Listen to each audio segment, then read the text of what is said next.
یه دلستر 1 لیتری که شما میتونید به دلخواه بیشتر هم بگیرید. سعی کنید بهترین مارکشو بخرید که شراب با کیفیت تری ساخته بشه. مورد دوم، یه ظرف یا گمگمه این شکلی که حتما بالای درش قفل هوا داشته باشه. ساختن قفل هوا هم خیلی کار راحتیه. مورد سوم، نصف قاشق چایخوری مخمر که میشه 2 گرم. میتونید از عطاری ها تهیه کنید. و مورد آخر 4 حبه قند برای اینکه فقط چند درصد شیرینی شراب رو تامین کنه.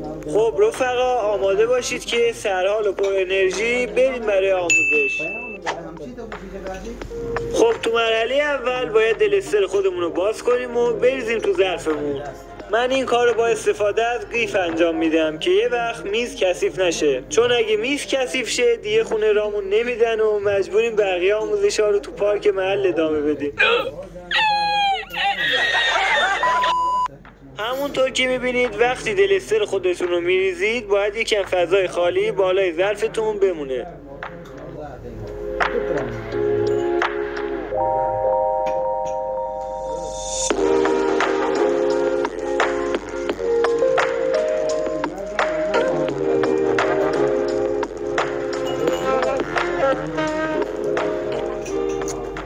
اوکی، تو مرحله دوم همون 4 حبه قندی که اول ویدیو آماده کرده بودید و باید داخل ظرفتون بندازید و یه همه لاتی بهش بزنید.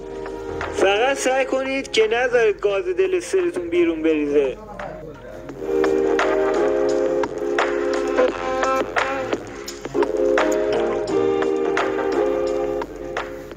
خب تو مرحله سوم بعد از اینکه هم زدید حالا باید مخمر خودتون رو اضافه کنید. واسه این کار اول یه لیوان آماده کنید و یه ذره از دلستر داخل ظرفتون بریزید تو لیوان. بعدش فقط کافیه نصف قاشق چایخوری از مخمرتون داخل لیوانتون بریزید و کامل هم بزنید.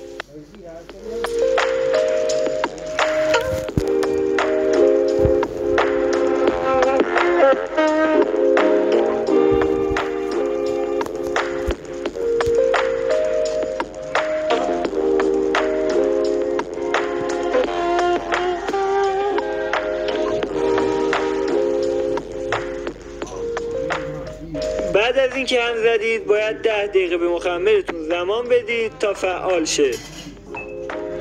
خب دوستای دوست داشتنی، بعد از اینکه 10 دقیقه گذشت حالا باید مخمرتون رو به ظرف اضافه کنید.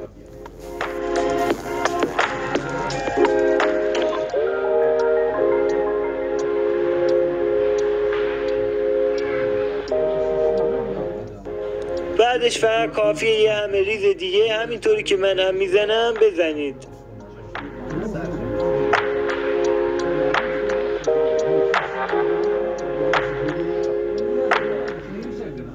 اوکی، تو مرحله پنجم دیگه همه چی آماده است برای اینکه قفل هوای ظرفمون رو ببندیم. یادتون باشه باید از قبل یه لیوان تا نصف آب هم آماده کنیم که سر دیگه شلنگ رو داخل آب بندازیم.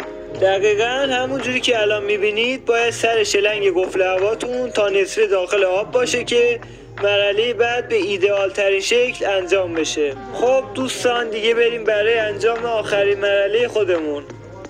تو مرحله آخر باید یه پارچه یا یه چیزی که نذاره نور به ظرفتون بخوره روی ظرفتون بندازید.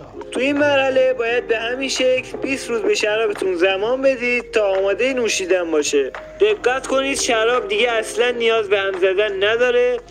فقط 2 روز اول روزی یه بار درش رو 30 ثانیه باز کنید تا شراب نفس بکشه، بعد درش رو ببندید. همین. خب اگه مراحلی که گفتم رو درست انجام بدید بعد 20 روز شراب شما با کیفیت بالا آماده است. خب رفقا ببخشید که تا الان خستتون کردم. اگه راضی بودید ویدیو رو لایک کنید و چنل ما رو سابسکرایب کنید تا ویدیوهای بعدی شما رو به خدای بزرگ میسپارم.